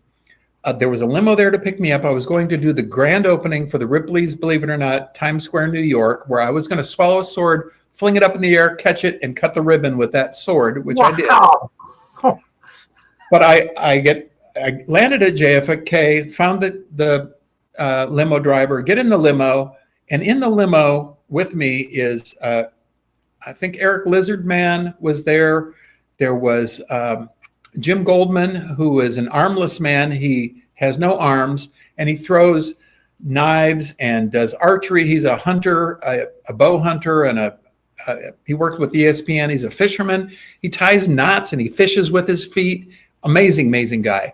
He was there. Moses Lanham, the backwards feet man, he turns his feet around backwards this way and walks with his feet backwards. And Chewy the Wolf Boy. So we're in this car, and I'm pinching myself saying, man, this is pretty cool. I'm with some really pretty interesting folks here. And my phone rings, and this guy called. He says, this is Mark Abrams. I'm calling from Cambridge, Massachusetts. Did you get the email I sent you? And I said, maybe. I get a lot of emails. But he said, well, you've been nominated for the Ig Nobel Prize in Medicine. I said, what? He said, yes, every year at Harvard, we have the Ig Nobel Prize. It's a few weeks after the Nobel Prize, or a few weeks before the Nobel Prize in Stockholm or Oslo. And he said, and ours is all about research, scientific, medical, literature, whatever, research that first makes you laugh and then makes you think. And he said, we saw your paper called Sword Swallowing and Its Side Effects, and everybody laughs at it and they think, oh, that's crazy. It's fake, right? And then you read it and you hear about all the deaths and the injuries and how it works. And people are like, wow, that's fascinating. So he said, you've been nominated. Will you come to Harvard in October and accept the Ig Nobel Prize, the 2007 Ig Nobel Prize in Medicine? I said, sure. And Dr. Whitcomb came from England. We met there. The elevator doors open. This guy has this British accent. I said, wait, are you Dr. Whitcomb? He said, yeah. I said, oh, I'm Dan. We finally met after 2 years of working on this paper together, and we won the award, and it went over big time. We were on Time, Newsweek, Scientific American, all these different magazines. It was just a fun, very fun ride. And then we started doing lecture tours, Ig Nobel lecture tours that Mark Abrahams would put together, first of all at Harvard and MIT, and then over at Oxford and Cambridge and Erasmus University in India and Sweden, Norway, Denmark, all over the world. We would do full-blown scientific lectures, and Dr. Whitcomb would lecture on the first part of it, on the medical aspects of where the sword goes, and then I would come up, and people didn't believe it was real, of course, and sometimes I'd have somebody whip a sword out of my throat or have somebody pull one out of my throat, and it became the poster child for the Ig Nobel Prizes for several years. It was so much fun just to blow people's minds. And you've done TED Talks as well? In 2007, I saw a TED Talk. First one I saw was by a guy named Hans Rosling from Sweden. And I had lived in Sweden in 1990. I speak Swedish, worked in the music business over there, one of my thrones that I can check off my list. And at the end of Hans's TED Talk on data manipulation, he gets out a little Swedish bayonet and he swallows it. Well, that set his TED Talk into the millions of views. And come to find out, he was a doctor who had been fascinated with sword swallowing and had learned it and swallowed this little Swedish bayonet. So in 2008, October, I went over to Stockholm, contacted him. He wanted to become a member of the Sword Swallowers Association. I brought his T-shirt, his patch. He brought me his dues. We meet up on the cobblestone in front of Stockholm Central Station called Centralen, and I meet up with him. And we were talking. He said, "Oh, do you happen to have any swords with you?" He said, "Do you think we could celebrate by swallowing swords together?" I said, "Yeah, I've got some swords in my bag here, but with all these police around, it's illegal to pull out a weapon here at the Central Station, And he says, "No, don't worry about them. They all know me." He said, "Because of you." And his TED Talk was like in 10 million views or 20 million views or something crazy like that. I said, "Because of your TED Talk?" And he said, "Yeah." He said, "They all know that." And so we got together and I let him pick out one of my swords. He took the very first sword I got down my throat, one called and I swallowed this other one, and we swallowed them together back to back, and then we pulled them out of each other.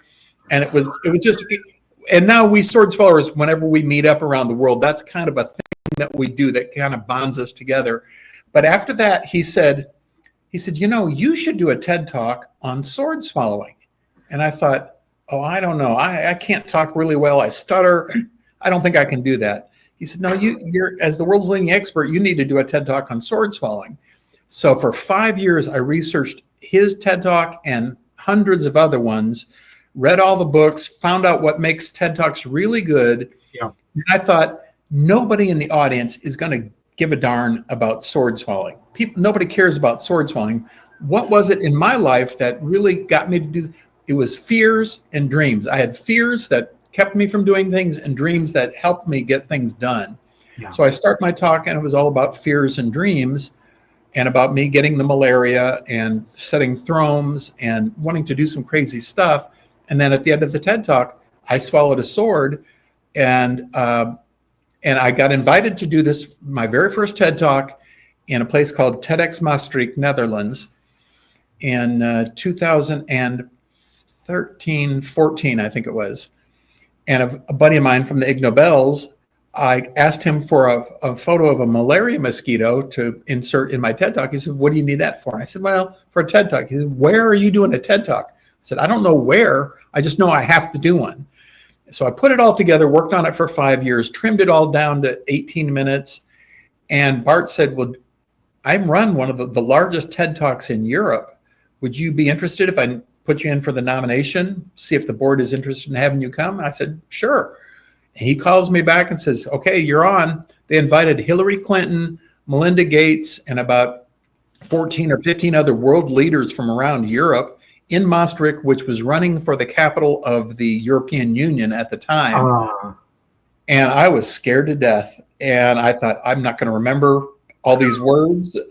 But I did it, pulled it off, ended up getting a standing ovation. That video it's gone viral in millions of views. And it's called Cutting Through Fear. And it's the title of my next book, my memoirs, that will be hopefully coming out later this year or next year. Wonderful. But that took off, and then I ended up doing it again in Huntsville, Tampa. I did the very first. I was the first sword swallower to swallow swords in Africa at TEDx Accra in Ghana, Africa, and at TEDx Yerevan, Armenia, where Mount Ararat is, where supposedly Noah's Ark is.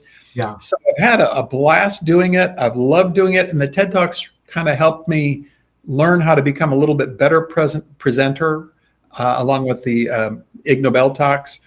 And it kind of legitimizes the sword swallowing, that it's not, again, a legitimate kind of thing. But if your folks would like to watch it, Google Dan Meyer Cutting Through Fear, TEDx Maastricht, and leave a note or a comment or a thumbs up on the bottom of that one. Love it.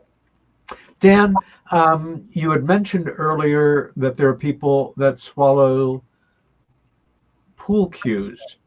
That is a very long polished piece of wood with a felt tip that's usually chalked. Have you ever swallowed a pool cue? I have not. One of the first things I swallowed was an 8-sided sai, which is almost the same size and shape as a pool cue. But the rounder things that are kind of round, are very difficult to swallow because your epiglottis is a flat little flap, as far as I can tell. I can put my hand down my throat and feel it. A lot of times I do these doctors and nurses conventions, and I'll get some pretty nurse and I'll say, well, stick your finger. Have you ever felt the human epiglottis? And they're like, no. So stick your hand down there and let them feel my epiglottis, and they can flip it back and forth and feel it with their fingers. And so anyhow, I do not swallow a pool cue, but I have swallowed a number of things. When I do multiple swords, when I did the 29 swords, it ended up being, oh gosh, probably about this big around and kind of almost square shape. And your epiglottis is kind of flat. When you put a sword into the epiglottis, let's say your epiglottis is flat like this, when you put your sword into it, then when you turn your sword, it kind of flips it open, and it really stretches it. It's very painful and not very pleasant to do. I One guess. of the hardest things in the world to do. But and your epiglottis, your esophagus kind of shrivels up like a shriveled up balloon. And as you put the sword down into it, it kind of stretches it out, and it accommodates to accept the sword or multiple swords, whatever you might be swallowing. But no, I haven't swallowed a pool cue. Murugan used to, Scott Nelson, and he's one of our sword swallowers we lost this year. He was swallowing, I think, 5 swords at once at Six Flags over Washington, D.C., I want to say, and for a Halloween show. And some of the swords went askew, went different directions, and they punctured his lung and his liver. And he ended up in a coma for several weeks. They had him on all kinds of tubes, and we thought we were going to lose him. He came back from that, went home to San Diego, stayed in bed for, oh gosh, maybe a year, and ended up dying in February. As Mark and I were working on the book, we were trying to call him to interview him. And his mom told a friend of ours that he had passed on Wednesday of that particular week. So we lost him, and then we lost another sword swallower, Nick Penny, from Augusta, Maine. We lost him in July. And so we've lost 2 this year. We lost Hans Rosling, unfortunately, a few years ago. He died of cancer. Johnny Fox died of cancer. Right now, and Scott Nelson, He had cancer as well, right? It wasn't that injury that killed him. It was I don't think so. It was maybe a combination of the two. And now I'm battling cancer myself. So you got to go for the gusto. You got to do everything you can. Live each day at the best you can. Last year, I ended up doing, I think, 6 or 7 Got Talents in Sweden. I did Sweden's Got Talent, won the Golden Buzzer, went on, did the finals of Sweden's Got Talent, came back and did Croatia's Got Talent, Germany's Got Talent. Wow. Spain's Got Talent, Canada's Got Talent. And I thought, you know what? I don't know how much longer I've got to live, but I'm going to go for the gusto and take every opportunity I can and inspire people to do the impossible in their lives. And it's been a blast. I've loved it. Let's go on to some of the other wonderful illustrations from To the Hilt and these great layouts. That right there. More evidence. And that's Dan. It's such a a shocking photograph in a way when you realize exactly what you're looking at, and it's not, two pictures pasted together as much as you're looking through and you're looking at, but this is where it goes and there's where it is. Damn. Yeah, and this was something many sword swallowers would have a photo of their x-ray. So again, something they could show to help prove this is really legitimate. It comes in handy for medical associations. They love that. It really convinces them. Yeah. In preparing for another show, do you have to, or just basic common sense in my mind, clean or sanitize your equipment? And if so, what do you use to make sure that it's as germ-free and safe as possible? Good question. In the first few years I was sword swallowing, I got a lot of sore throats, probably the first 3 or 4 years. The second and third years I was sword swallowing, I was invited to tour with Brooks and Dunn on their Neon Circus tour around the United States with a bunch of country acts, but just a bunch of 5 or 6 different country acts. It was fun, but I would always get these swords, we call them sword throats. When you get germs, you're scraping your throat a lot and you get some germs in there and you get a sore throat or maybe lose your voice.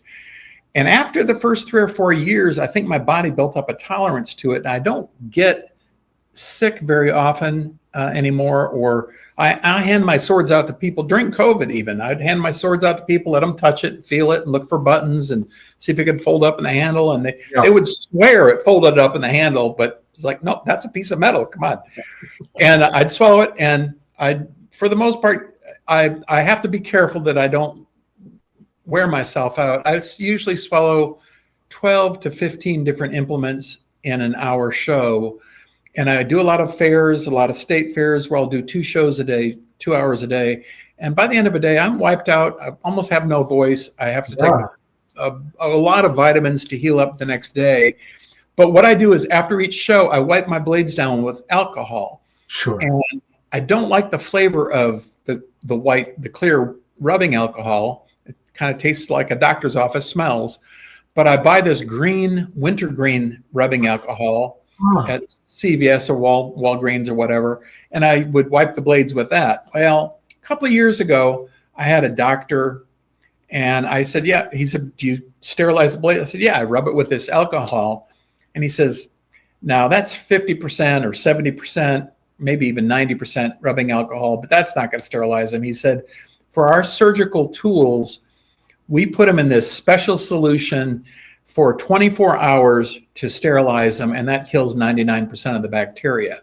But he said, you wiping them off with rubbing alcohol, yeah, it's going to take the fingerprints off. It might give you a little peace of mind. It might kill a few germs, but it's not really going to sterilize them. Yeah. So I still do it. I like to keep them clean and I like to feel like they're sterilized. And some of my sword swallower friends, this summer, I hung out with Tommy Breen from World of Wonders Sideshow. And I said, well, do you wipe your blades down with rubbing alcohol? And he says, nah, I never wipe them down with anything. He said, I swallow them, stick them back on the board. Next time I swallow it again, stick it back on the board. He said, I've been doing that for years. So, hardcore. Yeah. Damn. There's an illustration in your book that immediately captivated me. Can we talk about this legendary sword swallower? Yeah, he's an interesting story. This guy was more of started off as a ravenous eater. And he would just eat a whole lot of stuff, and it became a bit of an attraction. And he was probably doing that. I think that started when he was like 60. He was born in like the mid 1700s, if I recall correctly, and kind of started performing around the early 1800s when people saw what he could do and said, hey, you could get a bit of a show here. And then he was in a show with a troop from India, actually swallowing swords. And he thought, well, I can swallow that too. Like I'm not going to be one up by these guys because he's putting all these other things down his throat, basically. So he taught himself to swallow swords and just add that to his life. And things as hands, all things he could put down his throat, basically. So yeah, a bit of an interesting character. Wow. Who do we have here? So that's Esteline Pike. I love this is a pitch card that she would sell at the Sideshow. And you're seeing there one of those plastic cocktail swords. Yeah. In there, fitting right in her hand very neatly. So I love this image because that's the physical plastic sword that she poked through that pitch card to sell. So yeah, she was another sword swallower who was married to a sword swallower named Lucky Ball, and they had a son, Jim Ball, who's in the book, who's also a sword swallower. In fact, Jim Ball is the world's oldest living sword swallower. When he learned, how old was he when he learned, Dan? Was he 10 12? 12. He was 12. He was born in 1935. He learned in 47. He was 12 years old and learned. So he was the world's youngest sword swallower when he learned. Now he's the world's oldest sword swallower, and he's been swallowing swords now for 77 years, which makes him the longest living or longest performing sword swallower. I guess. So they performed, well, as Dan said, he learned in 47. So throughout the decades, they went on the show What's My Line together in 56 or so, I think, if I remember correctly. So they won a show together. That's where the panel would have to guess what their occupation was, and they narrowed it down eventually. She was an amazing performer.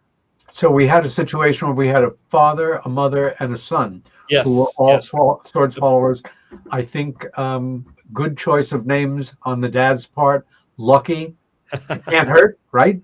Right. Yeah. And the son he started off taming lions and tigers in the circus. Of course. And one kind of bit at his face, and he thought, "Oh, this is not good. I need to find something safer to do." So he started to learn swallowing swords. So he had to find a safer occupation. Okay, back to Miss Edith Clifford.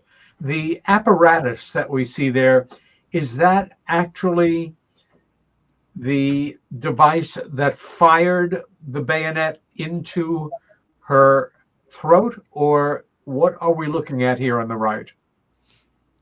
Yeah, that's the cannon. Yeah, that's right. And I've got that bayonet someplace, actually not far from here. I wish I would have brought it with me, but I don't think I have it here. Damn. But yeah, it's a bayonet that she had fired. We've had a few sword swallowers that would swallow a bayonet attached to a rifle and trigger the rifle, and it would shoot it down. And we've had a few that have had some bad mishaps from that, some accidents and some injuries, and I think a few killed a few people, not surprisingly. Yeah. In fact, if you look at the next page to the left there, Bob Roberts, he did die from something similar. Oh my. Yep. He would swallow a rifle, and they would put like a discharge sound. So it would sound like they put a gunpowder. It would basically sound as if it was firing, and some of that material was overdone and got into his system. And eventually killed him. Wow. And it looks like in that picture he is swallowing 1, 2, 3, 4, 5, 6, 7, 8 swords. That's Charles Raymond. Oh, okay. Yeah, his bio begins on the previous page. Boy. Yeah. Moving on, we have, is this Delno Fritz that we're seeing in the picture? Yes. Tell us about Delno Fritz, and that is a lot of hardware behind him. It's quite a sword board. Delno was a pretty famous sword swallower in the early 1900s, and he's one of the. Dan, would you say maybe he's one of the first sword swallowers actually on film? Yes, movies in the 20s and 30s. He's a sword swallower in Freaks. He actually learned. He learned in 1890, 91, 92 from a guy named Clicquot. And they performed. He's originally from Wilkes-Barre, Pennsylvania. He lost a leg when he was 11 years old on jumping the trains, and somehow had an accident, lost one of his legs. Had a wooden leg, and went into sword swallowing. He would perform at the different dime museums up in Chicago and Austin's museum, and some in New York and Pennsylvania, different areas. And so would Clicquot. They would each perform sometimes a few weeks off from each other. So they were kind of contemporaries, kind of always one-upping each other. One would swallow a pocket watch and the other one would swallow a pocket watch. And one would swallow 10 swords, and the other would swallow 11. And they kind of outdo each other. The pocket watch you hear ticking in the stomach, by the way, which was part of the act. Yeah, he'd let people listen to it.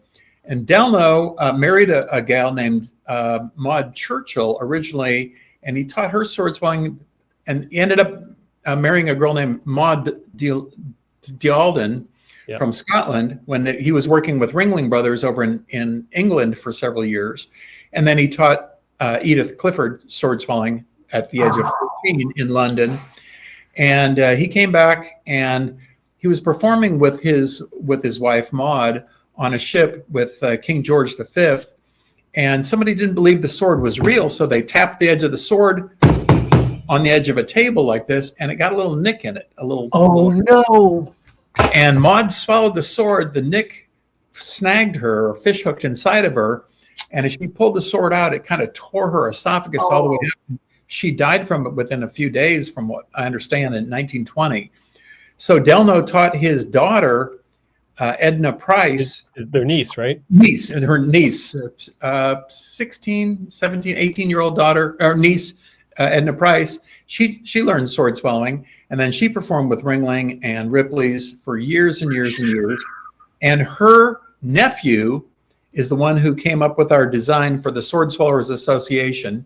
His name is Rob Way, and he kind of helped us get the website together for the Sword Swallowers Association. He's one of our big supporters of the association, and he helped us with a lot of the research on this book. So, but it's fascinating how so many of them run together, from Clicquot to Delno Fritz, and then Delno Fritz was credited someplace in being in the movie Freaks in 1933, but he died in 1925 from a screw. He had been x-rayed and investigated by different doctors, and a bronchial scope or something, a screw came loose and went into his lung. He ended up with pneumonia and died from that in 1925. And Freaks didn't come out till 1932 or 33, I think. 32, yeah. So yeah, I think that was actually Alex Linton who was the sword swallower, even though Fritz is credited. That's right. Yeah, but we're not sure if he was the sword swallower in the movie Freaks, or if it might have been Alex Linton or another sword swallower at the time. So it's a little mystery we're still trying to unravel. Well, obviously, here we're covering injuries. Neon nightmare. Can you tell us what that relates to? Is that about swallowing a fluorescent? Yeah. So this is, I mentioned earlier that there's another section in the book in the back called Cutting Up Jackpots, with the different stories from modern day sword swallowers. Yeah. So there's sections within that. This section is injuries happen.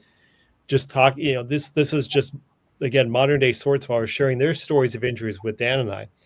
So Neon Nightmare was from a sword swallower named Tyler Fire. His real name is Tyler Fleet. And he was swallowing a neon tube at Coney Island, and it broke in his throat, and he pulled it out, and he was sick for months. Thought he was going to die. He was in terrible shape, and thankfully he recovered. He's another one whose wife he taught to swallow swords as well. Her name is Jill, Thrill Kill Jill. And she swallowed swords while pregnant 3 times. That story's in here as well. Their 3 sons.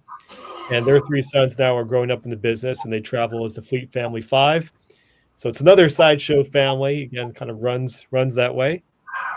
But yeah, it's an amazing story. We're thankful he survived. Yeah.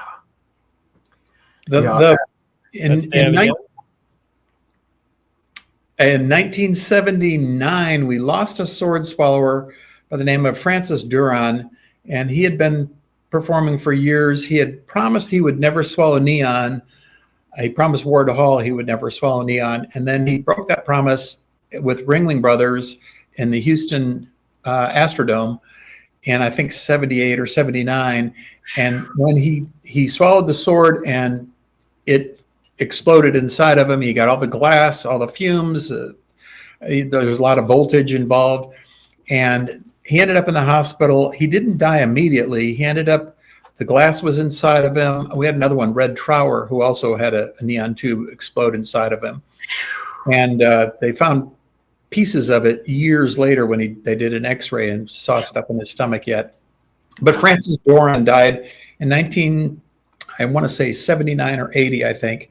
And he was the last of the circus sword swallowers. A lot of times people say, oh yeah, you can see sword swallower at any circus. Well, hasn't been one really, a major circus with a major sword swallower since 1979. There are some neo circuses, the contemporary ones, kind of like Keith Nelson with Bindlestiff Family Circus, and some of these other things that call them, sideshow groups that call themselves a circus. But under the big top, really, I think Francis Doran was the last one, 1979. That was kind of the end of that circus era for sword swallowers. A kind of a bureaucratic question, being that this is for the people that do it, your trade, and well, the way you make a living. Have some sword swallowers been able to put together insurance policies to cover contingencies should there be one? That's a great question. Great question. What's your next question, Peter? Let's go on to the next one. We're actually dealing with that for World Sword Swallowers Day this Saturday with Ripley's, and making sure every sword swallower has insurance to perform on the Ripley's properties. It's not something that a lot of sword swallowers have or have had in the past traditionally, but let's just leave it at that. We'll go on to the next question. Yeah, I was thinking, if you live in Florida by the coast, it's a good idea to have flood insurance. If you swallow swords, it may be, again, that might be a particular policy that no one who's in the insurance business has been confronted with. Okay, let's talk about this gentleman. That's Chris Steele. So I took that photo almost a year ago at the Sideshow Hootenanny in Coney Island. And he's swallowing, I think that was 7 swords. He's a pretty amazing performer. So he's in the book. He shared one of his stories about picking up his swords at the airport, and everything fell out of his bag at the luggage carousel. And he's scrambling along the floor, picking up swords and all kinds of things that, shouldn't be at an airport, basically. As you can imagine the chaotic scene that must have been as he's trying to pick everything up without making, without getting arrested, basically. Yeah. But yeah, he did another act that night where he swallows a sword, and it's attached to a bar with 2 chains holding cinder blocks. And he squats down with the sword down his throat, stands up to lift the cinder blocks, while the sword's down his throat, and then raises the sword out of his throat with those cinder blocks attached. Pretty remarkable. Yep. Great performer, great guy. I guess. And that's Gigi Deluxe, and you're seeing there she's swallowing the giant shears. So again, another example of something where that blade's not going anywhere. That's the real thing. No. And she's based in New Orleans, right, Dan? Yeah, she is. And these are some shears some hedge clippers that I swallow in my show. Kind of, if you want to see it. Well, that's Jim Ball, who we discussed, who's turning 90 in a few months. Wow. So that's a picture not fairly recent. He was performing, I think, at a car show. And so you see his swordboard just from the trunk of his classic car there. And that's Esteline Pike's son and Lucky Ball's son. Wow. And that's Alex Linton, who we discussed earlier, who is the sword swallower in Freaks. So he was swallowing swords, 30s, 40s, 50s at Hubert's Museum, and trained other sword swallowers. But he was a pretty remarkable performer. Wow. Swallowing looks like 3 swords in that picture. And that's the tour book. Yeah. That's Dan on the cover, of course. So we love, so as I mentioned, Dan came to me with the title To the Hilt, and we wanted a subtitle. And I thought, well, we should call it A Sword Swallower's History of Sword Swallowing, because it's your story, and you're the one who's gathered the information, and we're telling it together. But there's something really nice about it coming from a sword swallower. This is not a book I could have done on my own. You know, I think it's, who well, have the knowledge in the world it, that Dan it has. all came together perfectly. And Thank you. what a perfect title, and what a great subtitle. And bragging rights aside, to have somebody who is so internationally known and associated with the non-standard world, the forward by Uri Geller. That's just, you couldn't do any better. It's such a wonderful package. The book is now out and available. It's the launch date is February 28th, but people are receiving the book now, which is a little early, but yeah, we're happy. People can pre-order it. Yeah, you can pre-order now, and then it sounds like you'll get it within days from Amazon or Barnes and Noble, Awesome. Books A Million, anywhere you buy books online. Walmart, Target. Amazing. At this point, Dan, with this new book about to come out, are you gearing up for a whole nother wave of appearances all over the place with the book? Yes. And thank you for having us on here. We're keeping really busy. We're doing a lot of media interviews in the next several weeks and months, promoting the book and book signings and whatnot, wherever we can, which is really fascinating. It's fun. It's a whole nother, puts another twist on the whole sword swallowing thing. And then I start fair season this summer I'm hoping to go to the Philippines in June and perform around Philippines and maybe back to Sweden.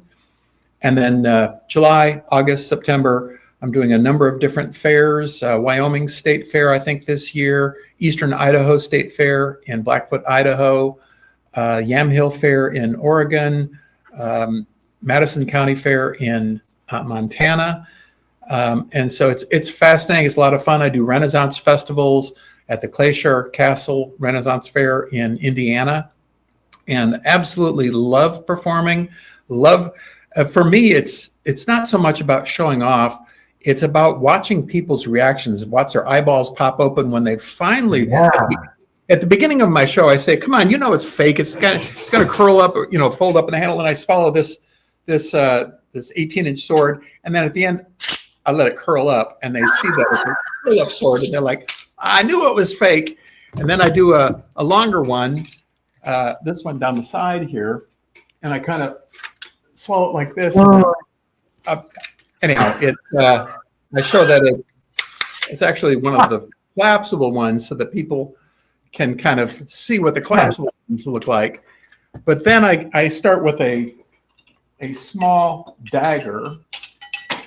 This one out here, and I swallow this one down, and then I'll say, "Okay, how many of you think that's real?" And people kind of halfway raise their hand and say, "How many of you think that's fake?" Yeah. So now, if this were real, it would have real impact, right? And I throw it right into the floor, or a board on the floor, and it stands straight up like this. And everybody sits up straight. And I said, "Now, how many of you believe that's real?" And they're like, "Whoa!" And it's kind of fun. I take them from that to the Jesus. The head clippers and the straight razor and the saw. Would you like to see the saw? Would you like me to swallow the saw? So 28-inch saw, 21 razor sharp teeth, 42 razor sharp edges down one very parched throat.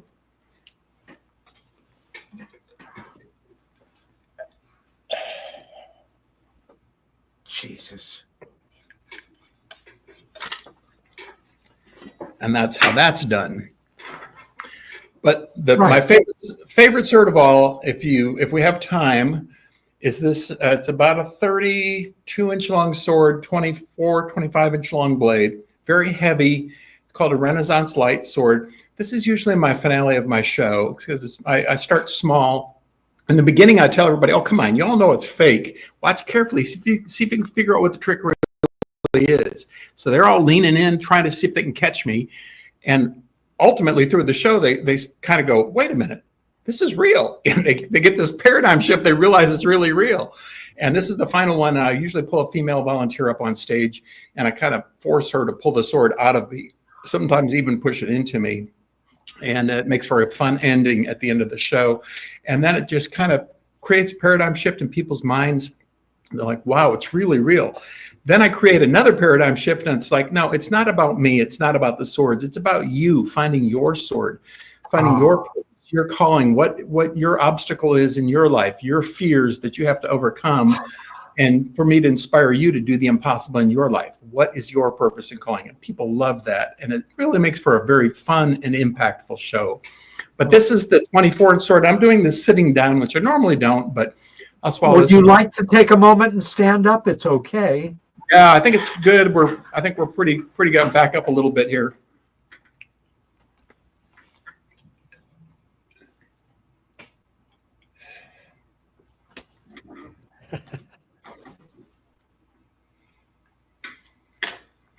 Holy shit. There you go. That's all there is to it. As Red would say, and that's how it's done. You know, I so appreciate you talking about your childhood and this fear that controlled you until you turned it around. As we all know, those moments in life where everything shifts, it's a widget. It can be anything, but it gives you an opportunity to change the game, so to say. And I'll never be able to watch a sword swallow the same way that I was before the show.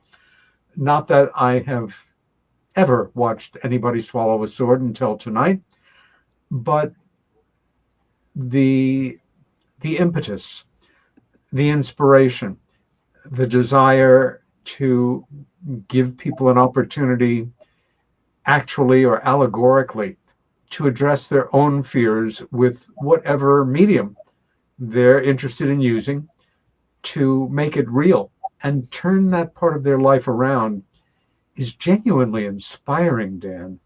And the fact that you are now dealing with cancer, your attitude just generally sounds great. And, you know, we get sick, sometimes terribly so, and it can either run our lives or not. Yep. It obviously isn't running your life. And I know all of my viewers and listeners would join me in wishing you a complete and total recovery from what you're dealing with right now. Thank you. I look at the cancer as just another way of doing the impossible. I love challenges. Instead of looking at the 99% that's impossible, I look at that 1% that's plausible and find a way to make it possible. And with the cancer, I've been fighting it now for about 3 years now. And I've actually gotten rid of 5 or 6 tumors just through naturopathic things that I've taken and done. And I'm down to one that's trying to grow and trying to get more active. And I'm fighting it. I'm just having a positive attitude, like, nope, not going to win. It's like swallowing a sword and defying death. I'm going to try and beat the cancer if I can. And if I don't, it shortens my time. I had to get this book out and have to get my autobiography out, my memoirs called Cutting Through Fear, coming next year. And I got to do it and reach as many people as I can while I can, because you don't know how much longer you've got. Yeah, none of us do. Mark, I can't tell you how much I appreciate the coincidence that brought you two together so that I could meet Dan and our many viewers and listeners as well. Websites, I know your book can be pre-ordered right now, and I highly encourage it. Again, I'm halfway through the PDF. It's a marvelous book. And it's in a class by itself, to put it mildly. Websites where people can visit you guys again? Yeah, we have a site, tothehiltbook.com. And then, yeah, like I said, you can find it on Amazon. And it's really, you saw the images, but it's a beautiful 8.5 by 11 hardcover book. Wow. They really did a great job with it. I am so looking forward to adding that to my library, guys. Super publishing. Believe it or not, we are at the end of our time. I just want to thank you both truly, and yet once again, for one of the most fascinating, interesting, and insightful couple of hours that I've ever had on this show. And again, not paranormal, but what most people would not consider normal, but for me now, worthy of tremendous respect, inspiration, and a whole world that you can enter with To the Hilt, this wonderful new book that will be available in a week and pre-ordered right now. Dan Meyer, Marc Hartzman, thank you both for being my guest. Stay well and see you around the campus. Thanks for having us, Peter. Appreciate it. Thank you, Peter.